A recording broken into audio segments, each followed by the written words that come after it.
Opa, bom dia, meu nome é Lava.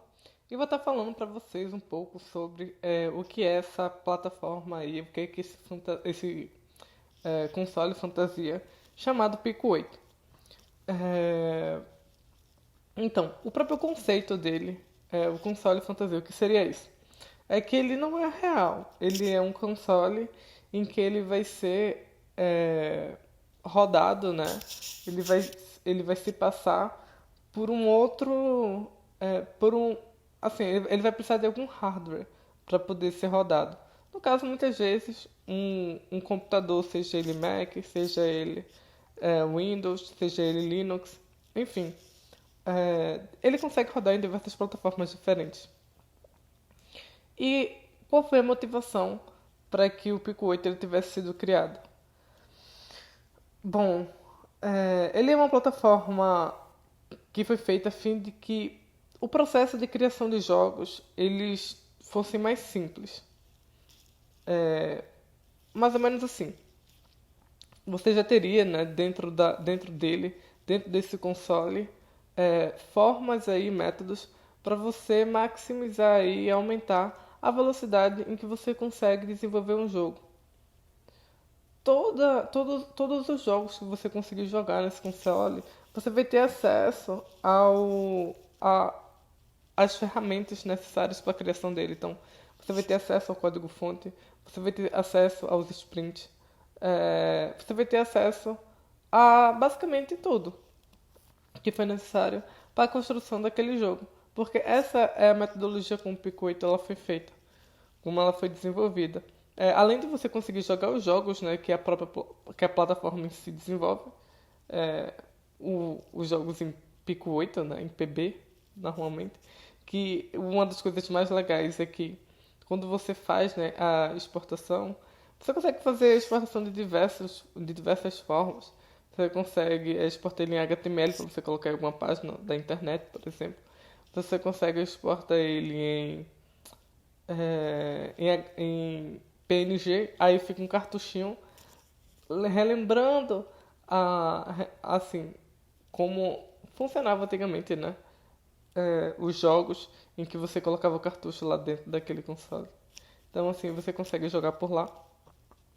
Então ele é bem interessante. Eu vou mostrar pra vocês, ele direitinho, a gente entrar nele, entender como é que as coisas funcionam assim, mais ou menos, porque ele já tem um ambiente para você criar cenários, ele já tem um ambiente para você é, fazer música, assim, a música que você vai colocar nos seus jogos.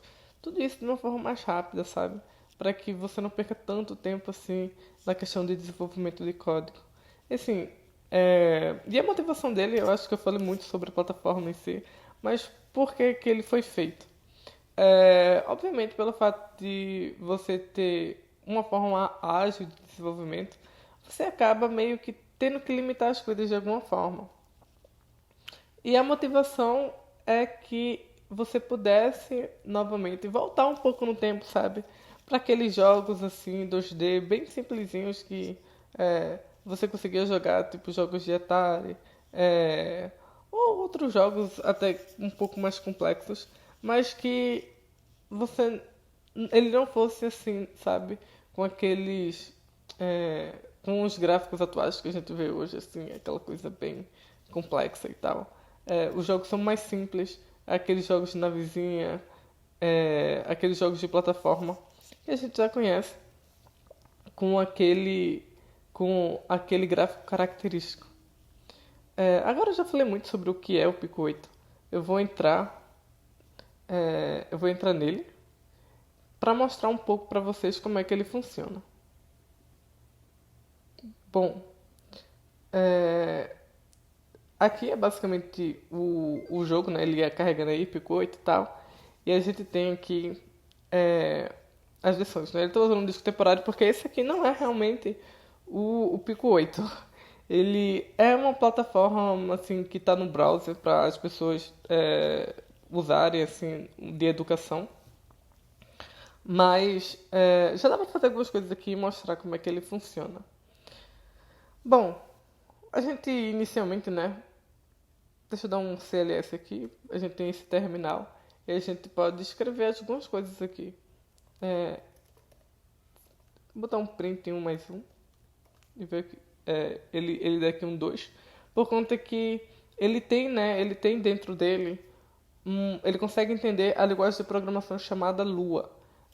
Então você consegue programar em Lua aqui, que inclusive vai ser a linguagem que você vai utilizar para fazer os scripts para o seu jogo. Bom, dá outro CLS aqui e a gente botar um help para saber o que é que a gente pode fazer aqui dentro. É, Então a gente consegue fazer um load, a gente consegue dar run assim, nos jogos. No CD é esses comandos que a gente conhece assim de como navegar em Linux normalmente. Aqui funciona também. Bom, quando a gente clica em ESC, a gente consegue ter acesso ao editor de texto para você colocar os códigos aqui. Essa partezinha é onde você consegue meio que desenhar os elementos que você deseja construir para o seu jogo. Então, os personagens, os cenáriozinhos, sabe? Os sprites. Sprite. Sprint, eu acho. Tem um nomezinho formal para isso. Mas eu acabei esquecendo. E aqui a gente pode fazer, né, os cenários, construir aqui algum cenário assim para o jogo, né, que você está fazendo. Ok, essa parte aqui é de criação de cenário. Além disso, a gente tem como construir uma música, né? E aí, ó, sabe? Fazer as musiquinhas, os efeitos sonoros para os nossos jogos que a gente estiver desenvolvendo. Então a gente pode diminuir assim a velocidade da música para tentar fazer alguma coisa mais assim que faça sentido para o nosso jogo que a gente está desenvolvendo. Bom, aí, enfim, aqui é basicamente essa parte de criação, né, que a gente pode modificar. Aí beleza, depois que, enfim, a gente já entendeu essas questões, a gente pode instalar aqui algumas demos para mostrar alguns jogos que já foram desenvolvidos, né? Ou melhor, algumas coisas que já foram desenvolvidas. Então vou entrar aqui na pasta demos, download em cast, por exemplo, aqui. Aí eu vou dizer que sim, eu quero. E aí eu vou e dou um run. Então eu já consigo aqui. É... Esse aqui é meio que um jogozinho, sabe? Um jogo demo dele, de como ele funciona. E começo a poder jogar. Mexer aqui nele. é, andar andar pelo cenário e coisa parecida. E bom, quando a gente clica em ESC, né? A gente tem acesso à construção dele em si, ao script que foi feito, né, para que ele pudesse ter sido criado. Todo, to, todo, toda parte assim do que foi necessário, né, para construção do cenário, em coisa parecida. Além disso, a gente tem a música, né, só que, bom, não foi desenvolvido nenhum tipo de música para esse jogo. E basicamente é assim que funciona, sabe? Você pode pegar aqui o script e fazer modificações para que você criar alguma determinada feature para algum determinado jogo que você está jogando, por exemplo. E é mais ou menos isso. Esse é o Pico 8. Ele tem essa característica que facilita o desenvolvimento. E é isso. Espero que vocês tenham gostado. Bom dia, pessoal. Eu sou o Otávio e eu vou falar sobre o Game Maker Studio. O que é o Game Maker? O Game Maker é uma ferramenta projetada para capacitar você e sua equipe a fazer jogos novos e inovadores, bem como ideias de protótipos da maneira mais rápida e intuitiva possível, através de múltiplas plataformas-alvo. Destina-se principalmente como uma ferramenta para fazer jogos 2D. Para aqueles que são novos no mundo da programação ou que nunca usaram nenhuma ferramenta de criação de jogos antes, O Game Maker oferece uma interface intuitiva e fácil de usar, de ícones de ação, GML Visual, que permitem que você comece a criar seus próprios jogos muito rapidamente usando o script Visual. E aí eu trouxe aqui alguns exemplos de jogos do Game Maker. Eu tenho o Deadbolt, que é um híbrido de ação secreta extremamente desafiador, que permite que você assuma o controle do ceifador para acabar com o recente levante de mortos-vivos. É o Valdes Story, em que Wyatt explora as ruínas de uma cidade sagrada perdida há muitos anos. Ele deve lutar contra vários tipos de demônios, anjos e uma nova ameaça provisoriamente conhecida como Ferals, usando esgrima, artes marciais e feitiçaria. Eu tenho também o Undertale, o Death's Gambit e o Katana Zero. Beleza, agora eu vou entrar um pouquinho mais nos componentes do Game Maker. O GML Code possibilita que a gente crie jogos 2D utilizando código propriamente dito. No caso do Game Maker, a gente vai usar o Game Maker Language. Essa, por sua vez, é bem intuitiva e simples de implementar. Uma outra opção é utilizar o GML Visual, em que a gente utiliza a IDE visual. Essa, por sua vez, é bem mais intuitiva do que com código, já que o usuário pode ir apenas ligando fios e adicionando botões, sem que seja necessário codar. O editor de sala permite que o usuário adicione ou remova salas, defina controles de câmera, gerencie suas ferramentas de design, entre outros. Todos os recursos dos jogos são organizados em pastas dentro do programa. Isso inclui pequenos programas para criar os recursos, como editores de imagens, sons, scripts e fases. Com o Game Maker Studio, é possível salvar os recursos criados para que estes possam ser utilizados em outros jogos posteriormente.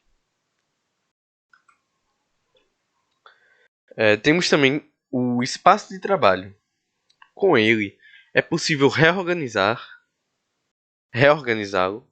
de acordo com os projetos, a fim de otimizar o rendimento. É possível criar várias áreas de trabalho para um único projeto, a fim de ter mais organização na implementação do jogo. Já o editor de objetos possibilita que a gente crie e edite todos os objetos e personagens que serão utilizados no nosso jogo. Temos também a ideia das sprites, em que a gente pode exportar as nossas próprias sprites, animações de personagens e fundos para o nosso jogo. Além disso, a gente consegue criar diversas sequências e animações para o jogo, tornando ele muito mais fluido e animado para o usuário. Ele também conta com um depurador, que possibilita que a gente identifique bugs e erros rapidamente, facilitando a implementação. A depuração pode acontecer enquanto a aplicação é executada, onde será aberta uma janela de debug, onde pode ser monitorado como o jogo funciona e ver quaisquer problemas. Ao final, o jogo pode ter um tamanho máximo de 4 GB.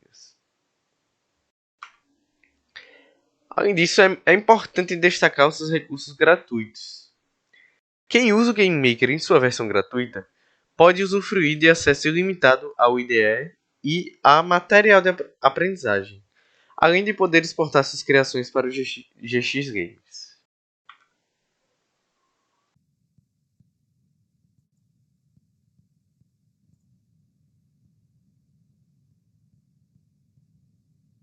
Ok, vamos dar uma olhadinha no ambiente de desenvolvimento do Godot. Quando vocês baixarem o Godot, vocês vão só rodar o executável, pelo menos no Windows não instala nem nada, é só rodar o executável e vocês vão abrir a telinha de projetos, vocês podem criar um projeto ou então abrir um projeto já existente. No caso, eu vou estar mostrando aqui um projeto que a gente tinha feito antes, para poder dar uma noção como é que é o desenvolvimento aqui dentro. O ambiente de desenvolvimento é basicamente um editor de cenas. O que é que são cenas? Cenas é meio que a estrutura de arquitetura que vocês vão usar para poder criar o seu jogo. As cenas vão ser compostas de nós e de outras cenas. Um nó vai ser um recurso, um bloco básico que o Godot já dá para vocês. Então ele tem uma coleção bem grande de nós. Você tem os nós espaciais, os nós de UI, os nós de 2D, e cada nó vai ter a sua funcionalidade específica. Então tem um nó de sprite animado, nó de tocar áudio, nó de bonde de animação, câmera, timers, players de animação. Tem muita coisa aqui para vocês já pegarem de funcionalidades já prontas e usarem elas para poder construir as suas próprias cenas com suas próprias funcionalidades. A gente pode dar uma olhada aqui. As cenas se organizam numa árvorezinha. Então, nós de mundo tem um filho de câmera 2D, um filho background, um filho dirt, path, que é esse daqui que eu posso editar diretamente, só arrastando o mouse. A mesma coisa para os abismos, as paredes. E dentro dele vai ter o Y-sort, e dentro desse Y-sort eu vou ter, por exemplo, os morcegos, as árvores, o jogador. Mas a gente vê que esse morcego daqui, ele tem esse símbolozinho daqui. Esse símbolo indica que esse nó não é um nó, ele é uma cena. Eu posso clicar nele e eu vou ver o arquivo da cena original. Então ele está se comportando aqui dentro como um nó, mas na realidade ele é uma cena composta de vários outros nós. Então, cada nó eu posso atrelar um script. Esse script, no caso, eu vou estar estendendo o script que já existe e criando as minhas próprias funções e variáveis e os recursos e o funcionamento que eu quero para a minha coisa. Então, por exemplo, o morcego tem o script do morcego, eu estou pegando os recursos, criando variáveis que eu posso editar no próprio editor de mundo. Então, se eu for no morcego, clicar nele, eu posso ver aqui no ladinho no inspetor, eu posso já ver essas variáveis modificadas desse morcego em específico. Aí aqui dentro no script eu posso ter, por exemplo, pegar o acesso aos nós filhos dele, usando o símbolozinho do cifrão. Eu posso ter o processamento de física, que vai ser chamado todo frame, para calcular o movimento dele. Eu posso ter as minhas próprias funções. E algumas dessas funções vão ter esse símbolozinho do lado. Esse símbolo significa que essa função está sendo chamada através de um sinal. Esse sinal está sendo emitido de algum outro lugar. Então, no caso, a Hashbox vai emitir esse sinal vai vir para o morcego. A gente também pode ver esse caminho no inverso, né? A gente pode ir na Hashbox, clicar no símbolo de sinais e ver que ela tem vários sinais, tanto sinais da própria área 2D, que o Godot já vai dar para você, quanto sinais customizáveis que eu criei aqui, que vão chamar certas funções em outros lugares, ou até mesmo da própria Hashbox. Então, no caso, quando a invencibilidade acabar, ele vai chamar essa função da própria Hashbox aqui dentro. Então, esse sistema de nós e cenas torna tudo muito, muito versátil, porque os nós já vão ter muitas funcionalidades prontas, e juntando essas funcionalidades, você pode criar uma cena, e cada cena ela é instanciável e herdável. Então, por exemplo, eu posso ver aqui no editor de arquivos, eu posso só arrastar esse arquivo de morcego, e bam, a gente tem um morcego. Esse morcego, eu posso clicar nele, eu posso duplicar, eu posso instanciar ele quantas vezes eu quiser. Eu posso, por exemplo, transformar esse morcego daqui, colocar. Então, eu coloquei ele como um filho do outro morcego, certo? Eu posso clicar nele e colocar filhos editáveis. Aí pronto. Agora esse morcego vai estar meio que herdando do morcego original e eu posso modificar os filhos dele. Eu não vou estar mais, tipo, mexendo com exatamente a mesma coisa, sendo que só colocado em um lugar diferente do mapa. Ele vai ser... Eu posso modificar a funcionalidade dele, tá ligado? Eu posso criar outras cenas que herdam de outras cenas.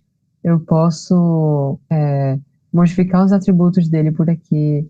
E dessa forma a gente tem um desenvolvimento muito, muito versátil, muito intuitivo, que permite que a gente faça muita coisa. E muita coisa está pronta mesmo, como eu falei. Por exemplo, a animação, a gente pode chamar funções dentro do timeline da animação, modificar variáveis, tocar ações, tudo isso já aqui dentro, sem precisar escrever uma linha sequer de código. Mesma coisa para, por exemplo, os paths de tile. Então a gente consegue configurar a hitbox tudo aqui dentro, configurar bitmask e tudo mais. Enfim, é um desenvolvimento muito, muito bom, é muito útil, e eu espero que vocês tenham gostado. Gravação, foi. Ok, pessoal, então vamos dar uma olhadinha na atividade que eu vou passar para vocês. O objetivo é que vocês consigam criar um joguinho muito simples, onde você tem um jogador e esse jogador consiga interagir com alguns objetos no mapa e ter colisão com esses objetos. Então, aqui um exemplo que a gente fez, se a gente rodar, a gente vai ter o nosso jogador, a gente consegue mover ele bate nos objetos da tela, ele também pode ficar por trás ou na frente do objeto da tela, e essa é a ideia. Vocês podem importar os recursos que vocês quiserem, as imagens que vocês quiserem, e podem implementar de forma diferente também. Vocês não precisam fazer um 2.5D, pode ser um estilo visual diferente, pode ter controles diferentes. Se vocês quiserem implementar coisas a mais também, vocês são livres para fazer isso. Então vocês podem colocar outros tipos de objetos na tela para colidir, animações do jogador para ter os seus movimentos. Vocês podem configurar tudo isso à medida que vocês quiserem mesmo, do que vocês preferirem.